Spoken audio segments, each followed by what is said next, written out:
In the previous episode, we opened the Samca file. You learned who she is, what she does, and the 19 names. You must never whisper after dark. And I made a promise that there is a method to send Samca to someone else. You can redirect her. You can weaponize her. Today, the Hunter's Archive delivers the complete protocol. How to stop her, how to banish her, and yes, how to send her back. But I'm warning you right now, some of these methods come with a price, and not everyone is willing to pay it. Let's open the file. The first method of protection didn't involve any plants, no complex rituals. It involved only writing. The elders would write on the walls of the house all 19 names of Samca. Why did it work? Because in Romanian folk magic, to fully name an entity is to control it. If you know all the faces of a demon, it can no longer surprise you. It can no longer trick you. Samca couldn't enter a house where she was already named on every wall. She was trapped, identified, disarmed. It was like putting a lock on the door, but not with iron, with knowledge. And it worked, because we are still here. Those houses survived. But protecting the house wasn't enough if you went outside, or if you were a pregnant woman. That's when the second method came into play. The amulet. Pregnant women always carried a prayer to Saint Michael the Archangel, written on a scrap of paper by a village elder. Why an elder? Because the elder was immune to Samca, a man who had lived his life, who had seen it all, who had nothing left to lose. Samca wouldn't touch him, and the prayer written by his hand carried that immunity. It was also placed by the baby's crib. Icons showing St. Michael piercing Samca were hung in the room where the mother and child slept. St. Michael was the only one who could face her directly, and he had already won once. The legend made it clear.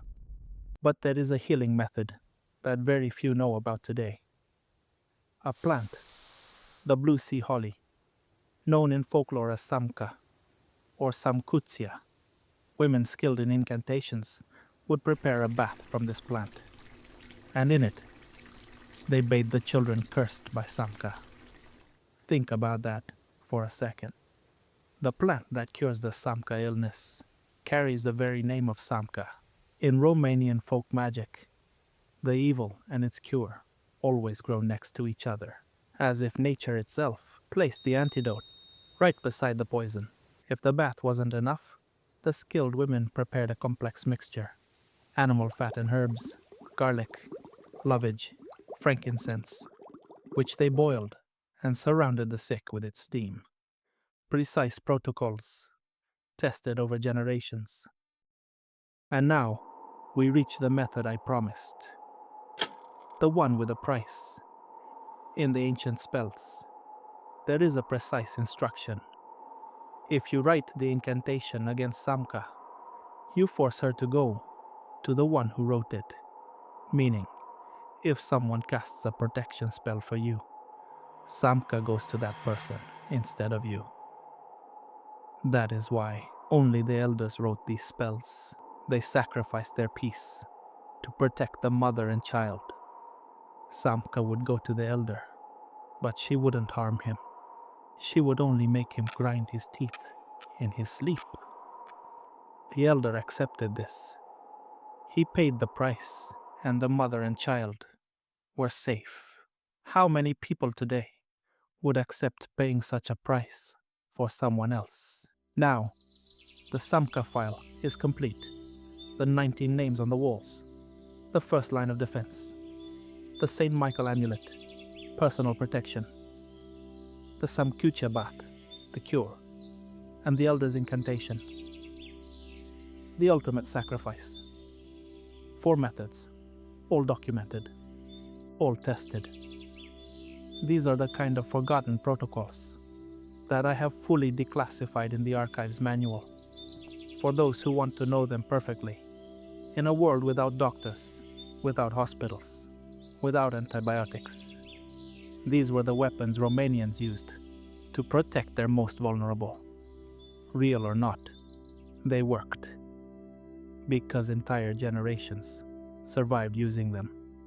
And maybe that is the most terrifying conclusion of this entire file.